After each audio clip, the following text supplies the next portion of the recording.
Hello, everybody, and you're very welcome to our World Cafe today. My name is Amy, and I'm from Project Us, and I'm joined here today by Sinead, and together we're just going to host this cafe to look at the Sustainable Development Goals.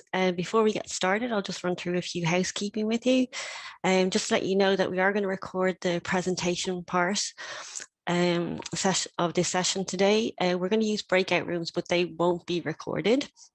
If everybody could just stay on mute when there is a presentation happening, and please use the chat function. Sinead and I will monitor that as we go along, so you can pop in any questions or comments. And we encourage people to pop on their cameras if you're comfortable to do so, and especially when you're in the breakout room. So it really helps with the conversation element of today's cafe, and just to be respectful of other people's opinions. So just to I suppose we'll kick off then. To say a big thank you to Bord Bia for welcoming us here, inviting us to hold this cafe to look at the Sustainable Development Goals, and a special thanks to Aoife and Cot, who helped in the development and design of this cafe, especially for you guys. The running order today is that I'll give a short kind of introduction to the Sustainable Development Goals. Hopefully you've all heard of them before, but if not, don't fear, they're not too challenging to get your head around. And then I'm delighted to say we're going to have two presentations. First of all, my colleague Kate, who's the desk officer for Ethiopia and Kenya, will talk about the Home Garden Programme in Gambela in Ethiopia. And then we'll also have Claire Ann Ferry from Origin Greens. She's an insurance administrator, and she's going to talk about the sustainability champions in Bord Bia. So just to kick off, I guess, what is Project Us? I will share my screen. Apologies.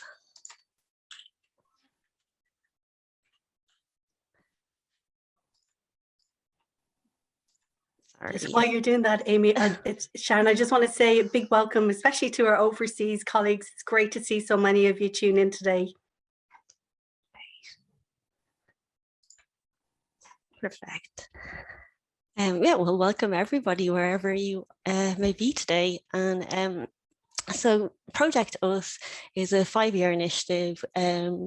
We host conversation cafes across all of Ireland, talking about the Sustainable Development Goals, kind of looking at how they affect us here in Ireland and how making the connections to them kind of globally. We are funded by Irish Aid, who I'm sure you've all heard of. But just to reiterate, their aim is to reduce poverty, hunger and humanitarian need, with a particular focus on sub-Saharan Africa, by supporting long-term development and providing humanitarian assistance in over 80 countries. On behalf of the Irish people, collectively, we are helping to build a better future for some of the world's poorest communities. Now, Sinead and I are part of a team called Active Citizenship. So for us, the funding from Irish Aid means that we're able to educate people on development issues. And then we work within Concern Worldwide. So with Irish Aid funding, we're able to deliver a lot of the overseas programs. So what are the UN Sustainable Development Goals? Well, they were developed by the United Nations in 2015. There's some 17 goals that cover a broad range of issues that affect us globally. They all have a set of targets, and it's hoped that we'll achieve progress in them by 2030. And a good way to look at them is to break them down by the 5 pillars of sustainability. So we can do this by looking at, firstly, grouping them by people. So that's the goals around poverty, hunger, health, education, and gender equality. Then we can look at them under planet, which relate to the goals on water, responsible consumption, climate action, life below water, and life on land. Prosperity relates to clean energies, decent work, industry and infrastructure, reduced inequalities, and building more sustainable cities. And then we also have peace and working in partnership for the goals. So if everybody could just use the chat function and just pop in what kind of grouping is most important to you, or do you think that we should be working towards? So whether it's people, planet, prosperity, peace, or partnership.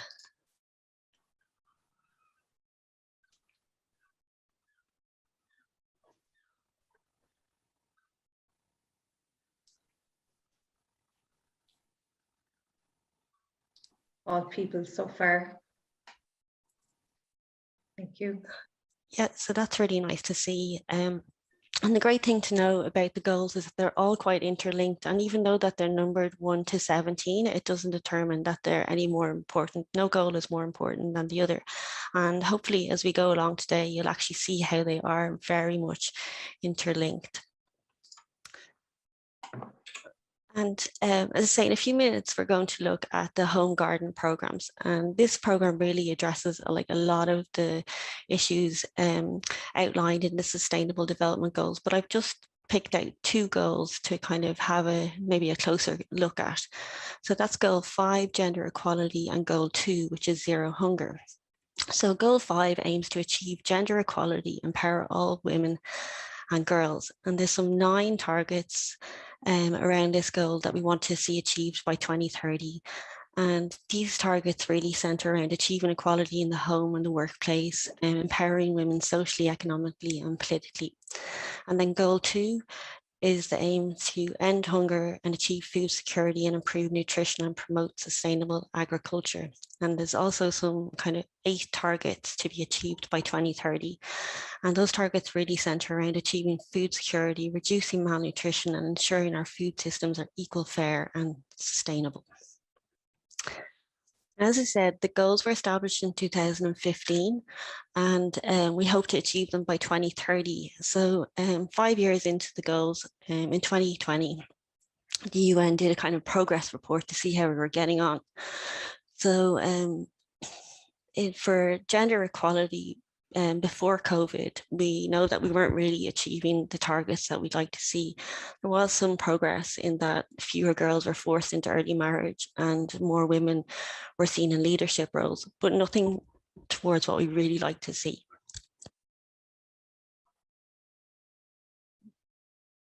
And then the implications of COVID-19 is that we know that it's important for women to be represented in leadership roles, but this is quite difficult in knowing the fact is that only 25% of women are represented in national parliaments and only 36% in local government. So that's still quite an unequal representation. We also know that women account for 70% of healthcare and social workers, and there was an increase in the household burdens seen on women during the pandemic. Now, in terms of progress, in goal 2, which is trying to achieve zero hunger, before COVID, we could already see that there was an increase in global food insecurity. And between 2014 and 2018, there was over 3% increase in moderate to severe food security. And 3% might not seem a lot, but I suppose when there's 7.7 billion people in the world, that 3% is represented by 200 million people. So it's a huge amount of food insecurity that exists. And then the implications from COVID-19 is expected that we'll see increased pressure on our food systems relating to climate change, conflict, COVID pandemic itself, and then things like the locust crisis. And they also expect to see pressures put on the small scale food producers who are really going to be hit hard by the crisis. So that's a really quick overview of the Sustainable Development Goals and a focus a little bit on gender equality and zero hunger. But it's always easier to understand the goals when we can hear real life cases about them. So I'm delighted today to invite Kate Culver to speak about the home gardens in Gambella. Hi, so I'm Kate Culver, and I've been working with Concern for coming up to 15 years this year. And I started out working for Concern in Sudan. I'm actually a nutritionist. And so I was sent out to Darfur to set up nutrition treatment centres for children who were suffering from malnutrition as a result of the conflict that was going on there. And they've never got rid of me since. So I've worked around a variety of countries across Africa, worked on the programs in Africa, in Asia, and also across in Haiti. And as Amy mentioned, I'm now covering the programs in Ethiopia and Kenya. So I'll just share my screen. Ooh, can you see something on your screen that's not me? Yes, perfect. Excellent. So Amy's asked me to talk to you about our home gardening project down in Gambella in Ethiopia, and this is Nyadala in her home garden holding an aubergine, just to start you off. So Gambella is actually in sort of eastern Ethiopia. If you can see on the map, it's that bit that sticks out central west into South Sudan. So because it borders South Sudan, we've seen a lot of refugees come across the border from South Sudan into the Gambella region. As you probably know, South Sudan is one of the newest countries in the world. It was actually part of Sudan for many, many years. And for a lot of those years, there was civil war between people in the north and people in the south. And eventually in 2011, they got independence, and that South Sudan was formed as its country in its own right. So during that civil war that happened, there were many people from South Sudan fled because of the war to the neighbouring countries. And a lot of those went into Gambella region of Ethiopia. Then they had independence in 2011, but unfortunately, only 2 years into being a new country, fighting broke out again, this time between the government of South Sudan and internal factions. And then there was more civil war. And actually in 2013, another wave of refugees came into Gambella. And in fact, that's when Concern started working in Gambella. We went to respond to the second wave. And we started working in one of the camps there, Pugnito camp, as you can see there in green on the map. Currently, there's about 330,000 refugees in Gambella region, all from South Sudan. And this is a picture from the air of Pugnito camp. And as you can see, it's quite a dry and arid landscape. And this is an example of what some of the houses look like. On the left side, those would probably be newer arrivals, making their homes out of different sticks and woods with tarpaulins to keep the rain out. And then on the right-hand side are the more established homes, people who've perhaps been there a lot longer. So we've got the traditional South Sudanese mud tukul or mud hut with straw roofs. And so, as you can see from the photo, it's quite dry and arid land. With 330,000 refugees, the livelihoods opportunities, the opportunities for making money or income in the area are pretty scarce. And so as a result, most of these refugees are wholly dependent on the World Food Programme for their food. And so the World Food Programme does a monthly distribution of food, and that includes a cereal product, so either maize or sorghum, then either legumes such as beans or lentils, then iodized salt, vegetable oil, and corn soya blend. So if you see the red mug, that's corn soya blend. It's a mixture of things, and if you add water, you can make it into a porridge. And so the World Food Programme plans to give everyone 2,100 calories a day, which is what, as you know, an adult needs to survive. But unfortunately, the WFP is always struggling for funding. And as a result, they don't always give a full ration to the refugees. And over the years, that kind of changes. The worst we've seen was when they were only getting 1,200 calories a day.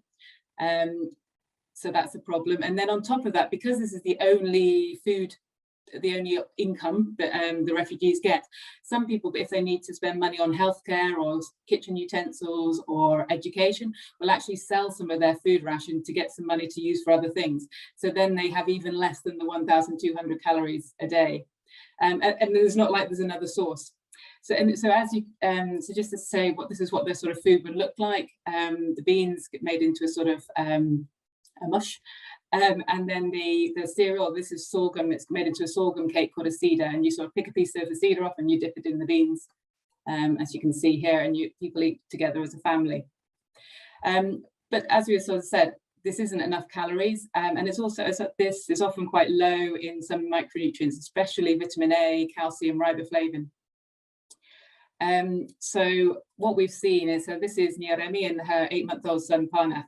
And actually, as she started to wean Parnath from the breastfeeding, he got sick, and this food that they were getting wasn't enough, and he got malnourished. And so luckily she was able to bring him along to our Concern Nutrition Centre, and we were able to measure him.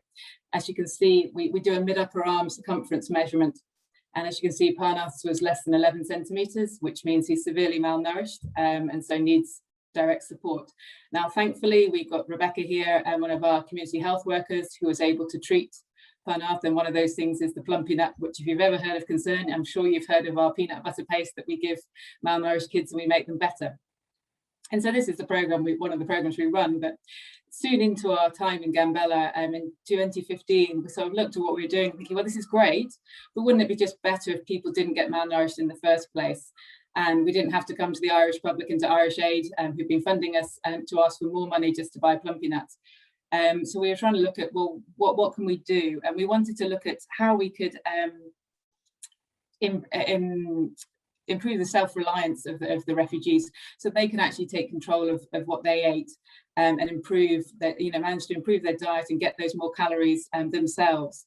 We want to look at female empowerment, much as Amy said in the development goals. We wanted to look at how we could empower women, because a lot of the brunt of the problems was resting on women there. A lot of women were forced to go out and collect firewood as a source of income, and when they were out collecting firewood, they were subject to attacks. So it wasn't a great, we wanted to try and help them, prevent them having to do that. And we also wanted, there was, with so many refugees in an area, as you can imagine, the host communities in Gambella weren't so happy, and there was often some sort of unrest. We wanted to do a program which we could do for the refugees and for those poor, vulnerable host communities. And so we decided to look at home gardens. And this is Niabiel with her 2 sons. And as you can see from her, they sort of live in a sort of compound. So you have your hut, but there's also there's a certain amount of land around your home. So look at the average size of those compounds are sort of 10 meters by 10 meters. So there is room there for doing potential gardening. And so we started looking at the home garden concept. And this is Niabiel in her home garden. So you can see she's got this 10 by 10 area, which she was able to plant some foods. So the first thing we did is we recruited some agricultural officers, so people who've got some experience of agriculture, and we in turn got them to recruit some community outreach agents, and they in turn started working in the communities and getting an interest up. I mean, we had a problem to start with, because a lot of the refugees coming from South Sudan are actually from the Nuer tribe, and the Nuer tribe are traditionally pastoralists, so they're used to herding cows and they're not used to planting things. So to be honest, when we first mentioned, well, how about planting a garden, they all looked at us as if we're a bit strange, because their only, their idea of a good food source is a bit of milk or a bit of beef. So a lot of it was also about changing people's perceptions and getting people interested. So we recruited all the mums with kids in the nutrition program, because they already had heard about the need for looking at other sources of food. We also looked for any refugees we knew who had got some experience of agriculture, and then basically anyone who was just interested, to get them on board. And first of all, we set up demonstration gardens. So we set up plots of land at different places throughout the camp, and then we tried to do the perfect gardening techniques there and put them on display, and then invite people to come along and see how that was done. And in the photo there, we've got the community volunteers. So each demonstration plot has 10 community volunteers who look after the plot, and then the community can share anything that's grown on there. And then every week or every fortnight, they do different demonstrations showing the different techniques. So starting with land preparation, looking at how to raise beds to avoid waterlogged soil, looking at compost preparation, soil enrichment, tillage, mulching, watering, weeding, thinning, transplanting, and just training all the different techniques. And then once people felt confident and wanted to have a go themselves, then we gave people either seeds or seedlings, depending on the type of crop they wanted, and also some tools. And so this is Anyani. And one of the other important things is these community outreach workers would go around. So this is Solomon here helping Yanni in her garden, and they go around and visit people in their gardens, see how it was going, help do some weeding as they're doing there, and just see if there's any problems, and just help and advise to try and make those gardens a success. When it came to what they were actually growing, we used various criteria. First, we asked the people, what would you like to grow?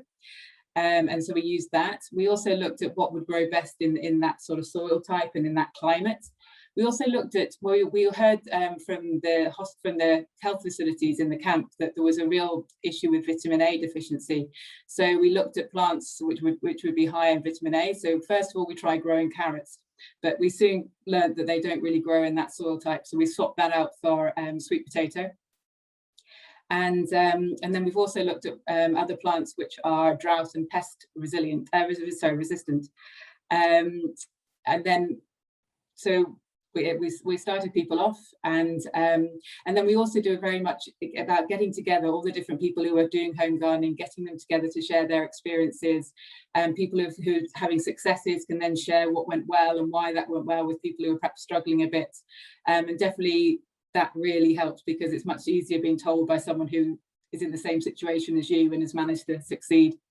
And so we've had successes with quite a lot of different fruit and veg, and here's some of them. You probably see at the top the tomato, the top left, don't know which is your left or which is your right, but we've got the tomato, we've got bananas, we've got maize or sweet corn in the middle, we've got papayas, and then down the bottom, I don't know if you recognise that, that's moringa, which you may have heard about, and certainly if you go to a health food shop in Dublin, you'll probably find some moringa supplements or powders, or it's one of these new superfoods. But in fact, it actually grows really well down in Gambella. You can use the leaves, the pods, and the fruit, and they're rich in vitamin A, vitamin C, calcium, iron, and potassium. And apparently, they're higher in protein than a soybean, so they really are a superfood. They grow, as I said, they grow well down in Gambella. And they're drought resistant, and they actually add nitrogen to the soil as well. So it's been a particularly popular plant. And then what the people in Gambella have been doing is harvesting the leaves, and you can either eat them as like in similar ways to sort of spinach, or the other thing is you can pound them with a pestle and mortar into a powder, and then you just add the powder to your other foods. Won't affect the taste, but will it really increase the nutrient content?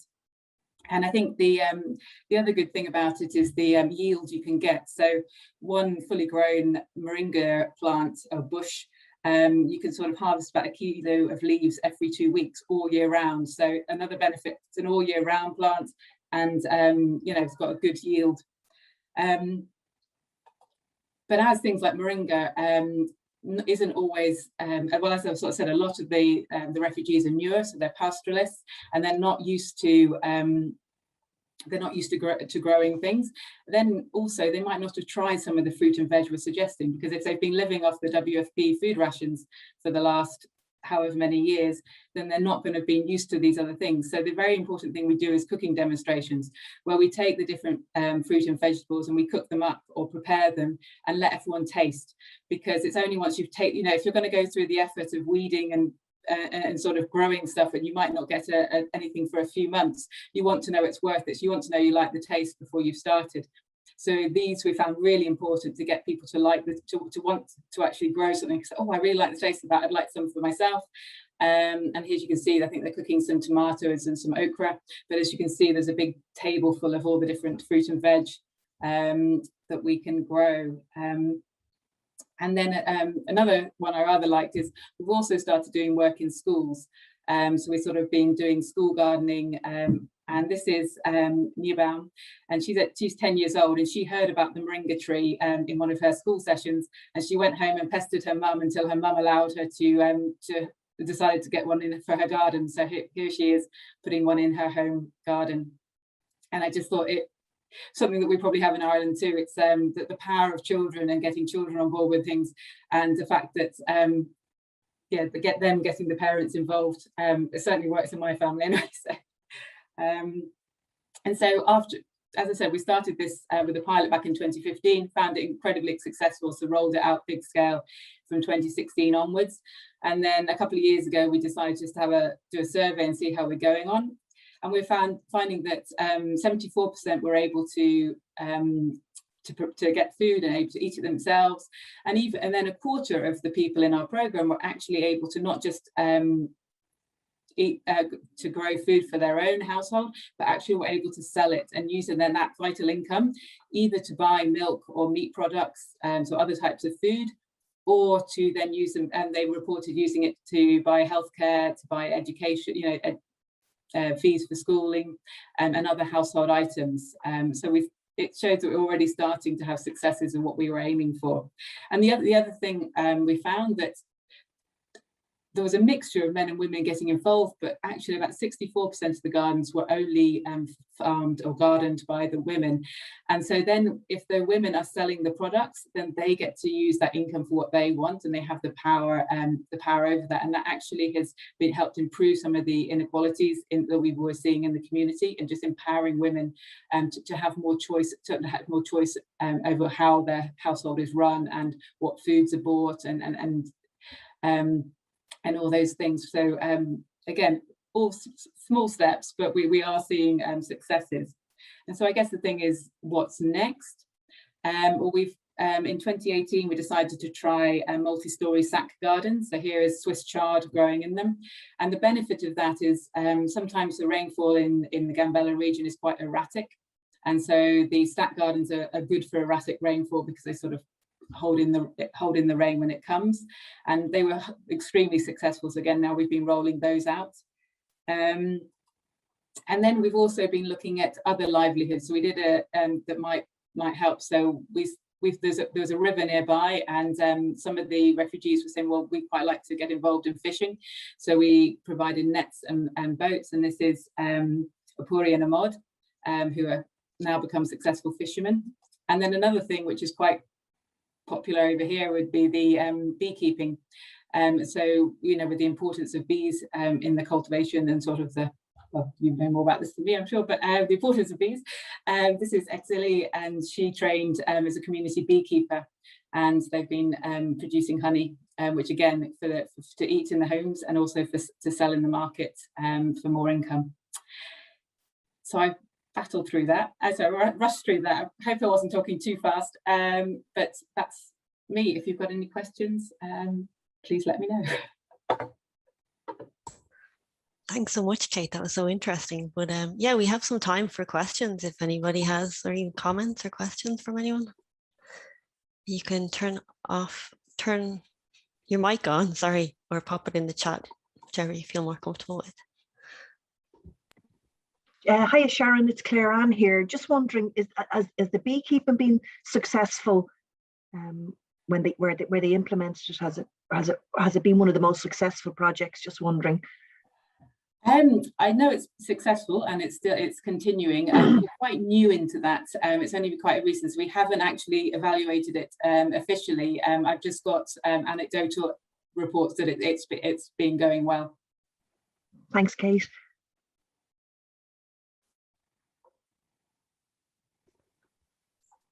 I was wondering that when you said you asked the people what they wanted to grow, what was their top pick?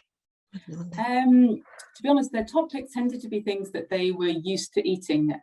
So okra is quite popular. Aubergine was quite popular because those were kind of foods that they were used to eating. But it's interesting, as people have grown other things and then tried them, other things have become, like, so the moringa, which hadn't been traditionally eaten, as people sort of found that it grows really easily, that became quite popular. And then the papaya as well. Once people had tasted a papaya, everyone wanted a papaya tree. So it's yeah, I think that's what we learned, the really importance about seeing other people growing them and getting to taste them. And that's one thing lots of people said they were able to share, not just eat the food themselves or sell it in the market, but also give to their friends and neighbours, which is good.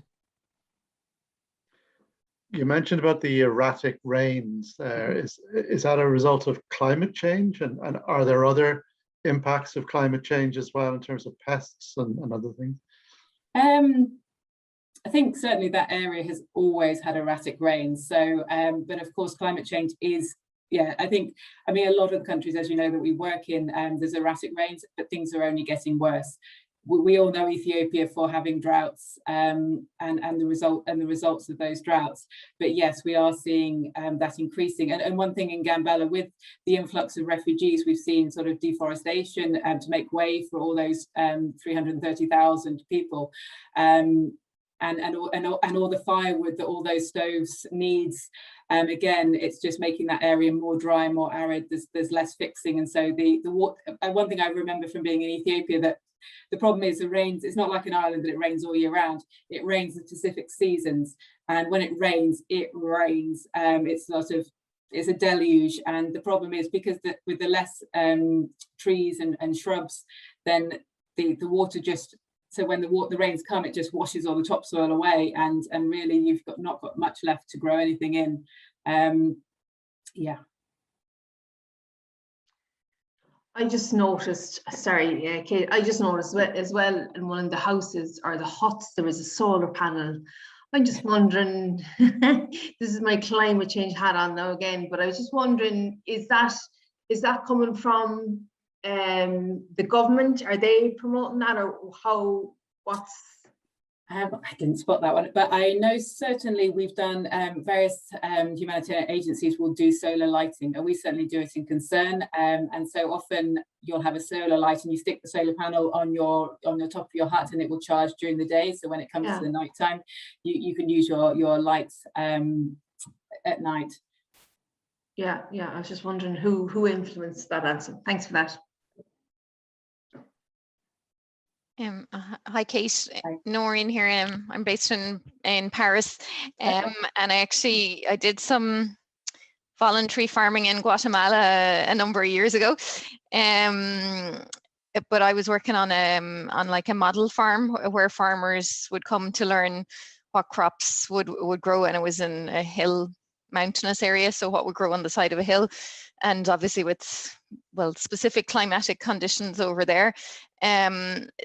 But I guess, you know, it wasn't a refugee situation, and it was local farmers who used to come. So I was just wondering, in this context, to what extent local farmers are involved, or how does that help bring the native community with the refugee community together? Or yeah, to be honest, we because it's a home gardening, we are aiming very much at the people who don't have any land. So the local farmers who actually have their own land, we haven't been aiming at. However, given the fact that a lot of these refugees would be from a pastoralist background, it would be hard for them to get work on the local farms because they don't have any experience. But there is the potential that having done this and learnt, you know, these techniques, that does actually make them more employable in the local farms. And then again, we employ agricultural officers, and a lot of those have come from those local communities. Perhaps there's been down in Gambella, I think saw some articles in the Irish press a few years back. The government took land off some of those farmers to make room for refugees, but also for some of these other foreign governments coming in to look at land grabbing. And as a result, there are farmers from Gambella who were also unemployed and without their farms. And so some of those people are people we can recruit to be our agricultural officers, and then they can pass on their learning. So yeah, it's not a perfect situation, but we have tried to use that local knowledge. Well done. Very interesting. The other thing you mentioned was the stat about the amount of women that are leading those gardens. Is that because they're at home, or is it because, is that what is it trying to encourage again within the gender equality program? Where does that sit? I think it's a range of reasons why. One, we target people who've got children in the feeding centre, and a lot, although we welcome men bringing their children as well, let's be honest, it's often the women or more often than not, the women who bring their children to the centre, so they're the ones we've got involved with. It is also a fact that culturally, men are pastoralists, they look after cows, they do not farm the land. So the women are, because they know the needs of their family and they're the ones who do the cooking, are much more up for improving their job of cooking by having more options for providing for their families. So they're easier to convince on the home gardening front, whereas the men, it just wouldn't be culturally acceptable. However, as you can see, we are getting more and more men involved, and as you know, I think certainly when some men have seen their women be able to go and sell some food at the market and have got some money to spend, suddenly it becomes a much more interesting proposition. And we are, we're working on those things, and we're having men's groups and discussions to get men hearing about nutrition problems and issues, and infant and young child feeding, all those kind of things, because it's not about just giving this to the women, it's about empowering families to be a family and to make decisions together, and to take, to bring up their children healthy together, rather than it being one person's job. So yeah, it's again, all these things, you know, when you're weeding, it's a great time for having those chats as well, I always find. With the men or the children? Well, with whoever, I mean, we all get involved in a bit of weeding in our garden anyway. Same in my house, Kate, yeah. Thanks.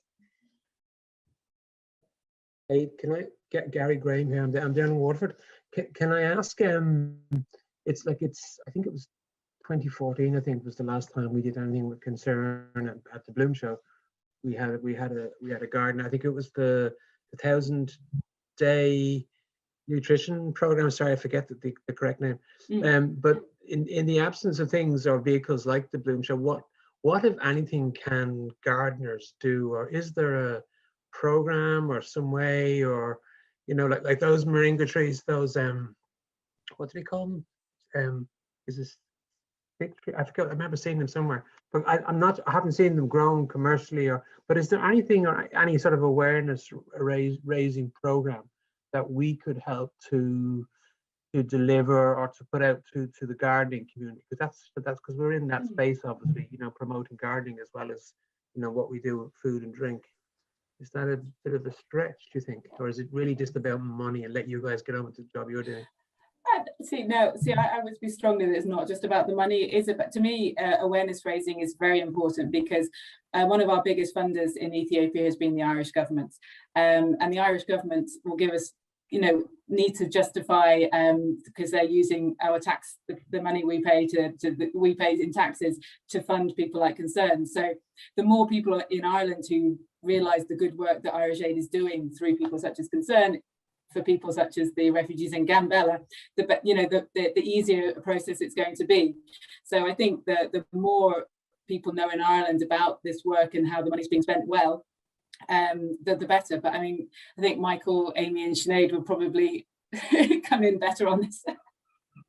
No, I was going to say that's a great question, Gary. And Irish Aid, again, they in Ireland here, they support a program called Worldwide Global Schools, and post-primary schools from all over the country can apply for a grant.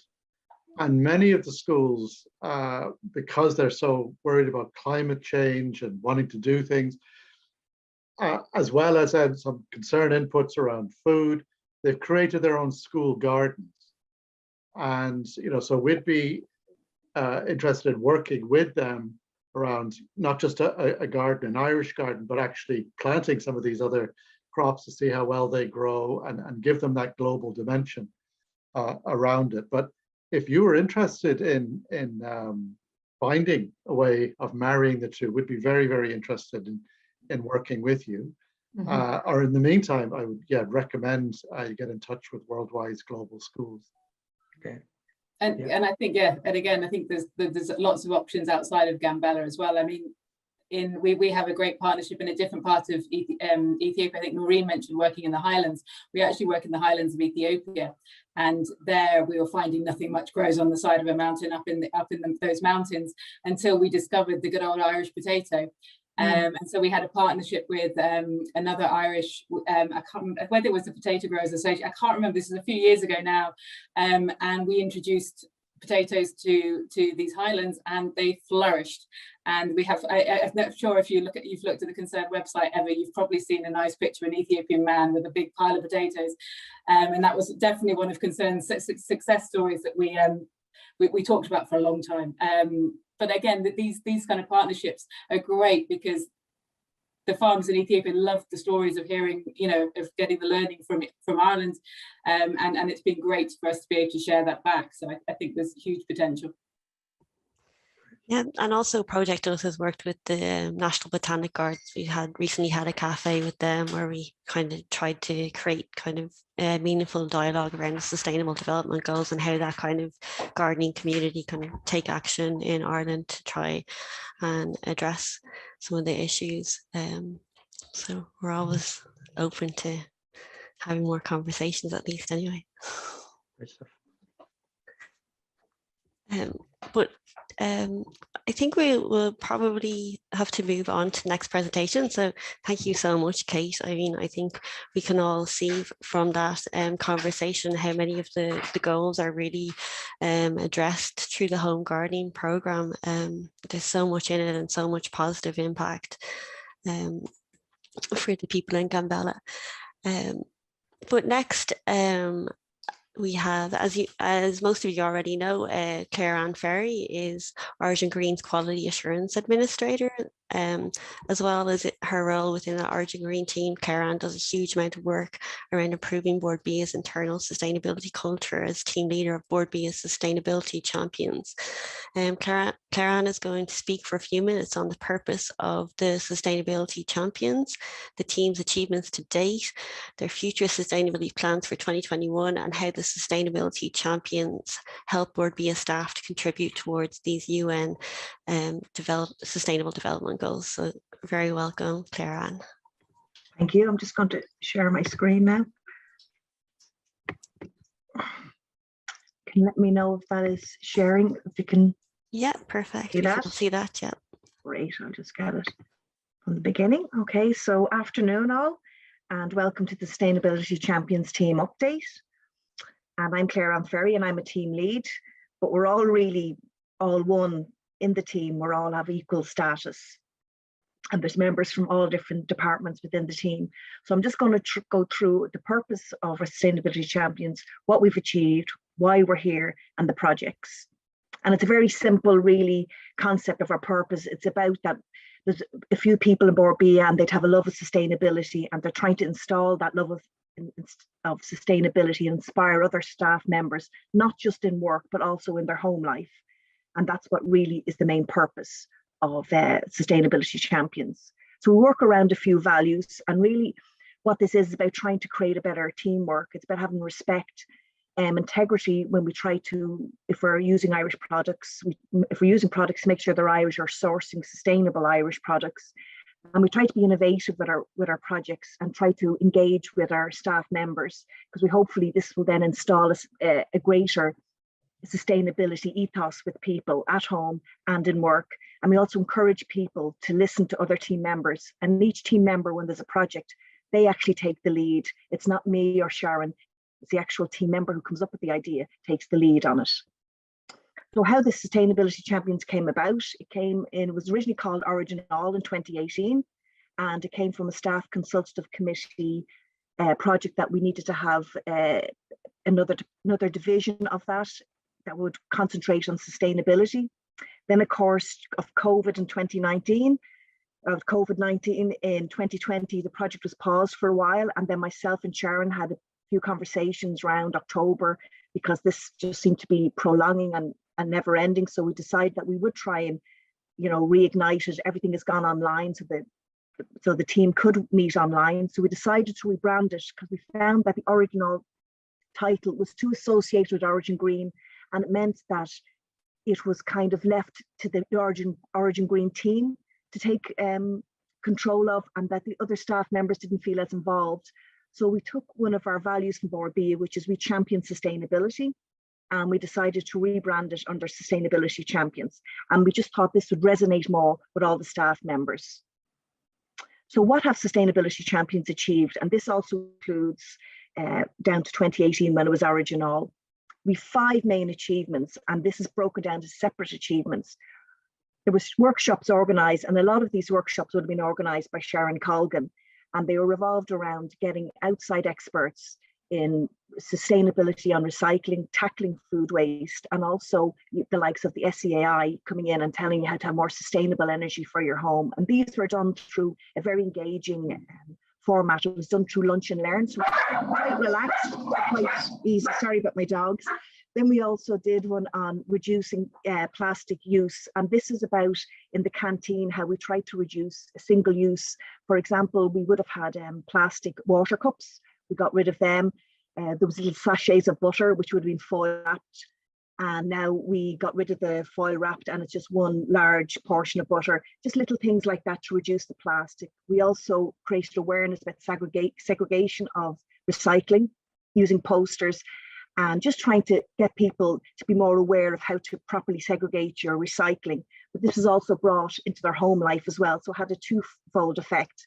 And then the Keep Cups, we gave out Keep Cups in 2019, and the idea of giving out the Keep Cups was that people would be coming into work and getting teas or coffees on the way, and they'd be using the disposable ones. So to reduce that, we thought we'd give everybody a Keep Cup and they could reuse that as well. And what we found about our achievements is we're trying to find solutions, not just for the work life, but also for your home life, for social and environmental, and just to be more aware of your sustainability impact. So I'll just move that across, sorry. So why we're here and why we had Sustainability Champions. Well, we work in conjunction with the Sustainable Developmental Goals, and it's about people, planet, and prosperity. And that breaks down into stuff like health and wellness, reducing energy needs, and prosperity. Prosperity is also about, it would have a reputational effect for Bord Bia as well. So our projects for 2021, and this is where we're kind of getting a more focused approach with our Sustainability Champions. So if we look at the Sustainable Developmental Goals, and number 6 was clean water and sanitation. So what we decided to do was, in February, we had an innovative meeting and about initiatives that we could decide to do.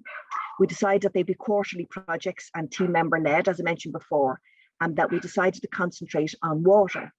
And how this project works is that we're going to send out an infographic, and we're hoping to have, this will have an impact and give staff members at home ideas on how to save water, and then to empower them and to kind of take control and over the use, to use how to implement these water saving initiatives, is that they would send us in photographs of how they've implemented the examples we give them.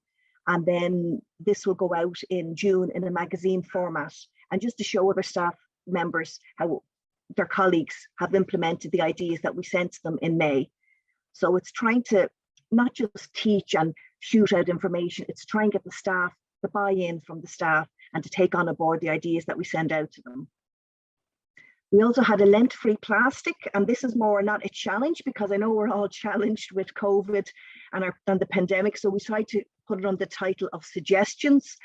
And what we did was we sent out every 2 weeks kind of a diary, and this comes under the Sustainable Development Goals of number 14, life below water, because we felt that a lot of the plastic that we use, whether it comes off our washing in microfibers, microplastics, that it affects our ocean, life ocean in our seas. So what we did was we sent out a little calendar every 2 weeks of suggestions for each day in Lent that people could try and implement in their daily life. And then our next one is Seed Bombs 2021. And what this, we said, this goes down to our 15 life on land and also sustainable cities and communities. And what we did was we sourced Irish seeds, wildflower seeds with Irish soil, and these came from Meath in, I think it's Trim in Meath, actually, that's where they came from. So what we did was, you can see the example there, these is what we sent out to them, and they're in a cellulose bag, which is biodegradable. And we also sent a postcard with it, and what we told staff members was just give them a little bit about bees and how bees, like we are the Irish Food Board, and we are about not just about food and drink, it's also about growing and horticulture, and it's about sustaining bees and how they sustain the food that we grow. And we said there's over 98 species of bees in Ireland, and over 1/3 of these facing extinction. So we felt it would have a staff impact for Irish biodiversity, and it would also have an impact on our staff mental and physical health, because they would get out there, get walking or get into the garden and plant the seed bombs. And we also gave instructions on how to plant them and ask permission if you're planting them on public land.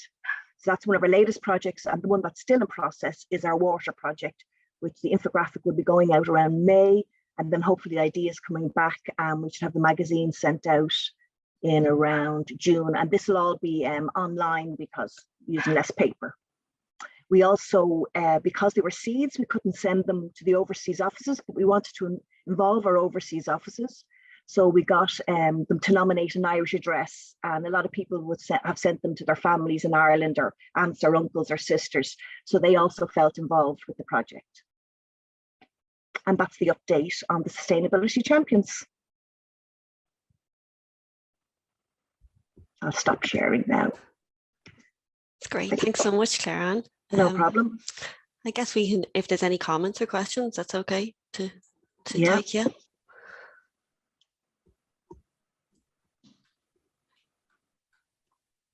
I suppose, Claire-Anne, did you find it very hard at the beginning when you went online? I know it's obviously harder to get projects up and running when you're remote. Did you find that, if anything, people kind of had more time on their hands to get involved in projects like this, or the other way around?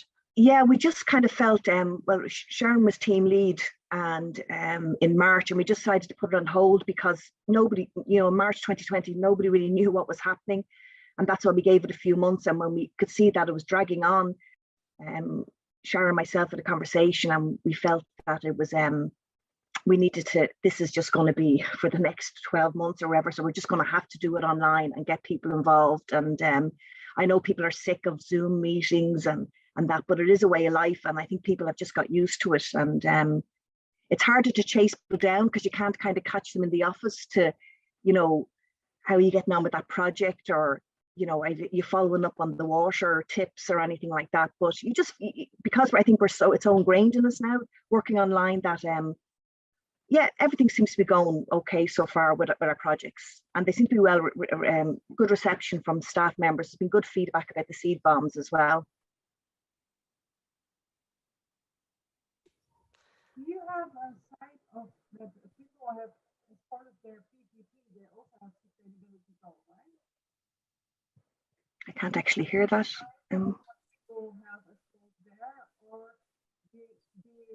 Not sure who's talking, but we can't hear you. Yeah, sorry, we're just gonna, unfortunately, we can't hear you. So you can. It's Leanne. That was hi, Anna. Leanne, yeah, if you can put your question or into the chat box, maybe that would. Is it better now? Yeah. Yeah. Sorry. Yeah, I don't really use Zoom a lot, so the speaker is somewhere else. Mm-hmm. My question was around that people at Bord Bia have in their PTP, they also have a sustainability goal. Mm-hmm. Right? If if you have any sight on these, or if it would be a good idea to inspire people to put in their plans there. Yeah, so you're looking for some ideas on what they could put in their future plans on the sustainability element of it. Yeah, it was actually just a suggestion, and to see if you had any sight, because I don't have any clue on what people are doing in this goal, unless you ask them. And then I think it would be kind of nice if we would have some really nice examples of people, what they do. So you could have, actually, so your team is really great, but actually everybody in Bord Bia is doing something. You should be doing at least a little bit because of that goal. Yeah, we have Lisa Martin, who's in HR, and she's on our team. And we actually asked her of this in our meeting, I think it was February or March. And we asked her to could she compile kind of like a top list of what, if there's a running theme of what people are doing for sustainability, and send it on to us. So I will follow up with Lisa to see if she's got that list with no names attached because of GDPR and all that. But we just want to know, was there a theme? And I'll get some ideas and I'll send them on to you, Leanne, and to everybody. Yeah, I'm personally not looking for ideas. I was just kind of wondering. Just in general, what is being done. Yeah, no problem.